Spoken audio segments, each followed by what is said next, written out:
Buenos días, gente. Mi nombre es Gustavo Maldonado. Soy el host de este podcast Despertar Teológico, un podcast en donde estamos estudiando el libro de Hebreos.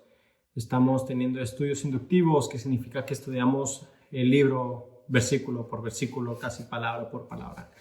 El día de hoy continuaré con nuestra serie del capítulo 2. Estaremos reanudando nuestra plática, nuestro estudio en el versículo 2 y estudiaremos el día de hoy del 2 al 4, capítulo 2. Así que quédense conmigo, vamos a aprender lo que tiene que decir este libro de Hebreos, un libro que está lleno de verdades para los judíos desalentados a tiempo atrás, y para nosotros los cristianos el día de hoy está lleno de aliento, lleno de esperanza, pero también lleno de retos. Y son retos difíciles, retos que incomodan, pero que son necesarios. Así que vamos a orar para comenzar. Señor Padre Eterno, te queremos pedir que el día de hoy nos ayudes a entender estos versículos, Padre, que nos ayudes a conocerte más, a conocer a Jesús, a conocerte a ti, Padre. Te queremos pedir que este conocimiento cambie nuestras vidas, que seamos sabios para poder practicar lo que aprendemos. Sé tú con nosotros por el resto del mensaje, por el resto del estudio, y ayúdanos, Padre, a conocerte más. En el nombre de tu Hijo amado Cristo Jesús, oramos. Amén. Ok, así que vamos a comenzar en el versículo 2 y lo voy a leer para tener una idea de lo que vamos a hablar. Y dice: porque si la palabra dicha por medio de los ángeles fue firme, y toda transgresión y desobediencia recibió justa retribución. Dice que todo castigo recibió, toda mala acción recibió su castigo. Y a simple vista, en estos 3 versículos no podemos encontrar mucho que nos haga especular qué es lo que está diciendo, pero sí podemos ver muchas verdades, sí podemos ver muchos hechos que la verdad nos retan y nos alientan. Y no estamos muy familiarizados con esta narrativa griega, pero la verdad que podemos ver es que nos está hablando de 2 tipos de palabras. Nos está hablando de la palabra dada por los ángeles, que fue la ley mosaica, y fue la palabra dada por Dios, que es la que conocemos. El versículo anterior, el capítulo anterior, si estuviste conmigo, nos conocimos de que el escritor nos da la dirección de entender con más diligencia la palabra que nos fue dada por medio de Jesús. Y ahora en esta parte del capítulo nos está reafirmando cuál es esta palabra, por qué fue confirmada, cómo fue confirmada y quién fue el que la dio. Lo primero que se menciona es la palabra dicha por medio de los ángeles, que es la ley mosaica, y esto lo podemos ver en Hechos 7:53. Hechos 7:53 nos lo confirma y nos dice que recibimos la palabra, pero que también la rechazamos. La idea de este versículo es que la ley fue entregada a Moisés por manos de los ángeles, y no solo es Hechos la que nos lo confirma. Tenemos evidencia del Antiguo Testamento que lo respalda. Está en Deuteronomio 33:2, en Gálatas 3:19, que nos dice que la ley fue ordenada por los ángeles. Y para los que no creen en la Biblia, no creen en la palabra de Dios, tenemos un historiador que fue Flavio Josefo en Antigüedades 15:53, que apoya esta postura, apoya que la ley fue entregada por medio de los ángeles. Así que tenemos evidencia bíblica del Antiguo, del Nuevo Testamento, y evidencia extrabíblica con este historiador ya mencionado. La ley mosaica, también conocida como el Torá o el Talmud, es una ley muy interesante. Es un libro, jamás lo he leído, pero sé de qué trata y no lo quiero leer porque son 613 leyes. Y estas leyes eran el texto principal del judaísmo rabínico. Y hay diferentes versiones del Talmud. Está, de los que yo conozco, la babilónica y la palestina. Y fue escrito en 2 idiomas, en el hebreo y el arameo, que son lenguajes muy antiguos. Y esta se ha transformado en la autoridad legal en el ámbito del judaísmo rabínico. Y aquí quiero llegar con esta información que probablemente no es muy relevante para este versículo. Es que estas 613 leyes eran firmes, eran tediosas, eran difíciles de cumplir, eran estrictas. Y si no se cumplían, había un castigo por delante, como nos lo dice el versículo. Toda transgresión y desobediencia recibió justa retribución. En palabras del día de hoy, toda mala acción recibió un buen castigo. Y este versículo apunta a que los pactos se basan en la obediencia y que la desobediencia intencional tiene consecuencias claras e inmediatas. Entonces, siendo tan pesada esta ley de cumplir, siendo tan difícil esta ley de memorizar, la pregunta viene a flote y el escritor lo hace: ¿cómo escaparemos de esta ley tan pesada? Y esta es la primera parte de una pregunta que yo la dividí en dos partes. Y la primera parte es ¿cómo escaparemos? Después abre una hermosa transición de la ley mosaica a la palabra que nos llegó por medio de Jesús. Dice, si descuidamos una salvación tan grande. Como yo lo veo, es cómo escaparemos de la ley mosaica si descuidamos una salvación tan grande, estableciendo y reafirmando la ley, la palabra traída por medio de Jesús. Aquí da una transición del Antiguo Testamento al Nuevo Testamento. ¿Cómo escaparemos? Da alusión a estas leyes, a estas 613 leyes, si descuidamos una salvación tan grande que es la esperanza, si descuidamos una relación tan grande que es el contacto directo con Dios Padre. El escritor nos pregunta, si tomamos con suma seriedad y respeto estas 613 leyes que los ángeles otorgaron, ¿con qué más seriedad debemos nosotros de tomar la palabra que fue dada por medio de Jesús? Tenemos que hacernos esta pregunta a la luz del conocimiento de la superioridad de Jesús. Si ya vimos que Dios mismo le ordenó a los ángeles que adoraran a Jesús, porque los judíos de ese tiempo, hay que recordar, que tomaban con más autoridad la palabra dada por los ángeles que la palabra dada por Jesús. Y entiendo esta confusión tan grande de los judíos. Puedo familiarizarme con ellos, puedo entenderlos el por qué estaban confundidos, porque históricamente los judíos de este tiempo estaban muy poco relacionados con la acción del Nuevo Testamento, que es la crucifixión.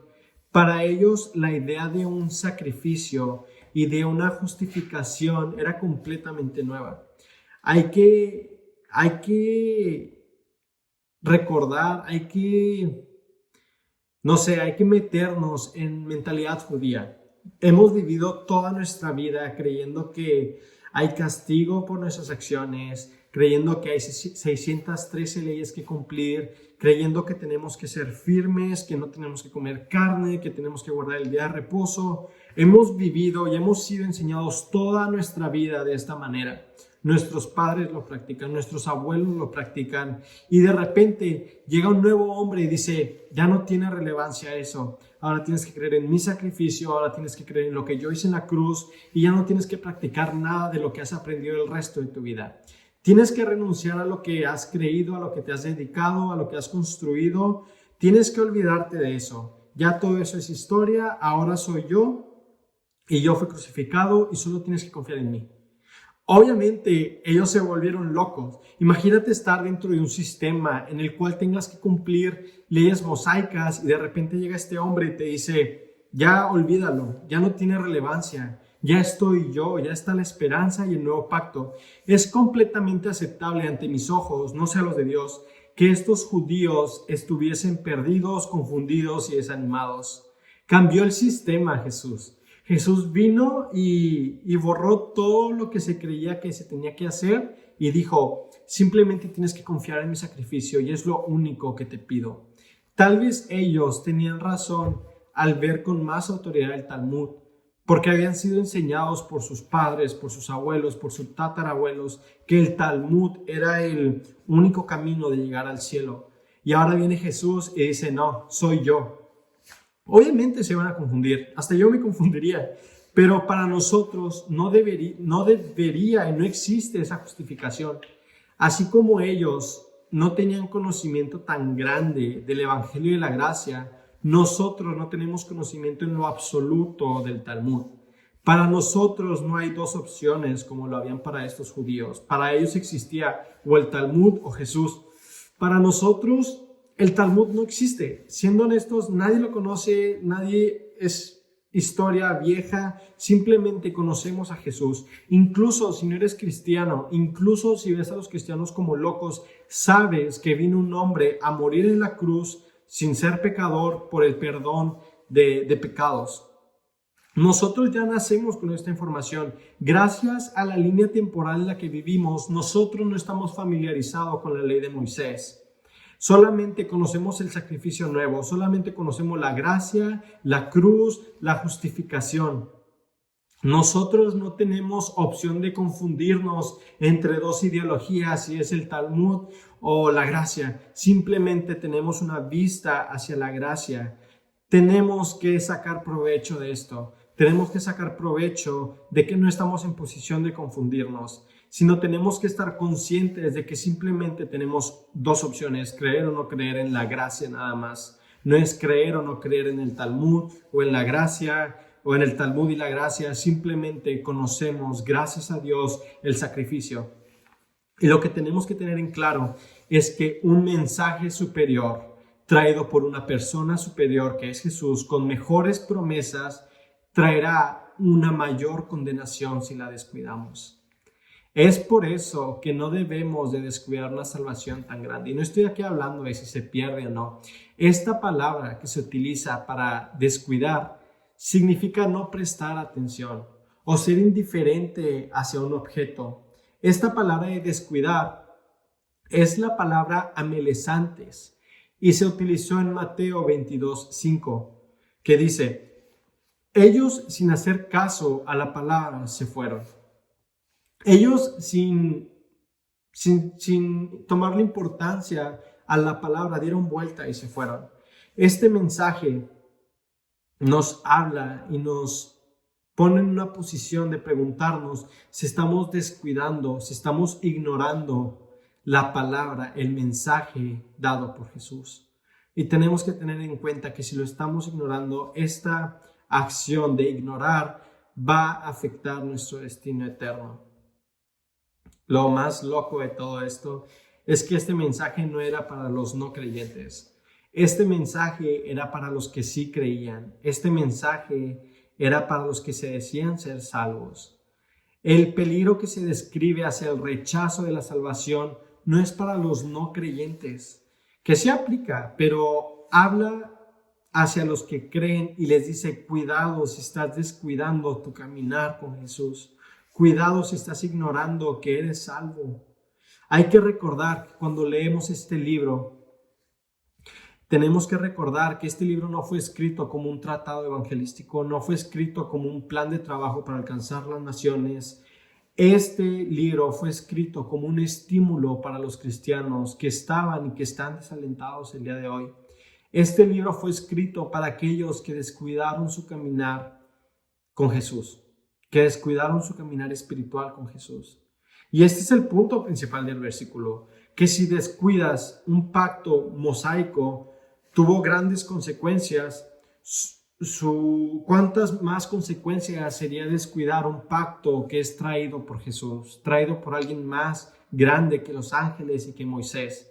Si descuidar este pacto de Moisés tuvo consecuencias enormes, ¿cuánto más sería descuidar el pacto traído por el Hijo de Dios? Después pasamos al siguiente versículo que dice: esta palabra fue anunciada primeramente por el Señor, que claramente es Jesús. Las personas, los autores del Nuevo Testamento llamaban a Jesús Señor porque es un título pactante, y con este título de deidad apunta a su superioridad, apunta a que Él es Rabí, que Él es el maestro. Después nos dice: nos fue confirmada por los que oyeron, que fueron los testigos que estaban alrededor de Jesús, los niños, las madres, las mujeres, los hombres, testificando Dios justamente con ellos, que fueron los discípulos, con señales y prodigios y diversos milagros y repartimientos del Espíritu Santo según su voluntad. ¿Qué es lo que dice el versículo así, tal cual? Anunciada primeramente por el Señor, nos fue confirmada por los que oyeron, testificando Dios justamente con ellos, con señales y prodigios, diversos milagros y repartimientos del Espíritu Santo según su voluntad. Aquí nos está diciendo quién confirma, cómo confirma y cierra todo esto bajo la voluntad de Dios. Cuando leo esta parte del versículo que nos habla de los milagros y de las señales, tengo que tocar el tema, aunque me incomode un poco, de estas personas que practican o que realizan los milagros fabricados. Creo que estas son personas que no están bajo la voluntad de Dios. Creo que cuando la gente o el líder junta masas de creyentes para practicar o para crear milagros como, no sé, poner los pies derechos o extender un brazo más que el otro, creo que estas personas no están bajo la voluntad de Dios. Creo que ya existen y existieron suficientes milagros que avalan el poder y la palabra de Dios. Creo que alguien tiene que estar sumamente cegado para creer que no ha habido ya suficientes milagros y se ven en la necesidad de crear más. No sé qué es peor, la negación de la existencia pasada y presente de los milagros y los dones del Espíritu Santo o el uso falso de ellos. Estas señales y prodigios que se mencionan, estos milagros tenían dos propósitos, tenían un doble propósito. El primero era animar a creyentes y el segundo era ayudar a los incrédulos a aceptar la verdad. Yo como persona me veo en la posición de agarrar estos propósitos. Yo necesito estos propósitos de los milagros. Me veo en una posición de un creyente que necesita ser animado. Me veo en la posición de un creyente que está desanimado porque no sé qué está pasando con la iglesia, no sé qué está pasando, si lo queremos ver en una manera muy grande, no sé qué está pasando con el mundo, no sé si hay pandemias, si no hay pandemias, si está el frío, si la iglesia se puede reunir, si la iglesia no se está reuniendo, no sé qué es lo que está pasando y creo que no soy el único, creo que todos o muchos de nosotros podemos estar desanimados el día de hoy en nuestro cristianismo y me veo aquí en la necesidad de una palabra de aliento, pero también me veo en un creyente incrédulo, un creyente que necesita ayuda cuando estoy pasando por momentos de incredulidad en mi caminar espiritual. Creo que podemos tomar ventaja de estos propósitos de los milagros descritos en la Biblia, escritos en nuestras propias vidas. Creo que ya hay suficientes milagros y van a seguir viendo por la voluntad de Dios y creo que tenemos que agarrarlos y canalizar esa necesidad de milagros en nuestras vidas y decir, ok, ya vi el milagro en mi vida, ahora esto me anima, esto me edifica, esto me quita mi incredulidad y esto me hace creer. Creer no en el milagro, sino en quien lo hizo. No creer en el regalo, sino el que lo envió. Creer en Dios, creer en Jesús y cerrando este mensaje, creer en la palabra de Dios dada por medio de Jesús.